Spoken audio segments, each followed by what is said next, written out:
اللہ الرحمن الرحیم۔ السلام علیکم ورحمۃ اللہ وبرکاتہ۔ گاہک نے دکان میں داخل ہو کر دکاندار سے پوچھا، کیلوں کا کیا بھاؤ لگایا ہے اور سیب کیسے کلو دے رہے ہیں؟ دکاندار نے کہا، کیلے 1 درجن 12 درہم کے حساب سے، جبکہ سیب 1 درجن 10 درہم کے حساب سے ہیں۔ اتنے میں ایک عورت بھی دکان میں داخل ہوئی اور کہا، مجھے 1 کلو سیب اور 1 درجن کیلے چاہیے، کیا بھاؤ ہے؟ دکاندار نے کہا، کیلے 3 درہم اور سیب 2 درہم۔ عورت نے الحمدللہ پڑھا۔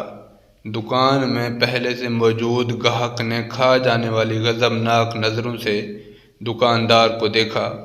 اس سے پہلے کہ کچھ پھول پھول کہتا، دکاندار نے گاہک کو آنکھ مارتے ہوئے تھوڑا انتظار کرنے کو کہا۔ عورت خریداری کر کے خوشی خوشی دکان سے نکلتے ہوئے یہ کہنے لگی، یا اللہ تیرا شکر ہے، میرے بچے انہیں کھا کر بہت خوش ہوں گے۔ عورت کے جانے کے بعد دکاندار نے پہلے سے موجود گاہک کی طرف متوجہ ہوتے ہوئے کہا، اللہ گواہ ہے، میں نے تجھے کوئی دھوکہ دینے کی کوشش نہیں کی۔ یہ عورت 4 یتیم بچوں کی ماں ہے، کسی سے بھی کسی قسم کی مدد لینے کو تیار نہیں۔ میں نے کئی بار کوشش کی ہے اور ہر بار ناکامی ہوئی ہے۔ اب مجھے یہی طریقہ سوجھا ہے کہ جب کبھی آئے تو اسے کم سے کم دام لگا کر چیز دے دوں۔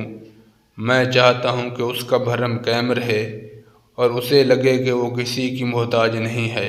میں یہ تجارت اللہ کے ساتھ کرتا ہوں اور اسی کی رضا و خوشنودی کا طالب ہوں۔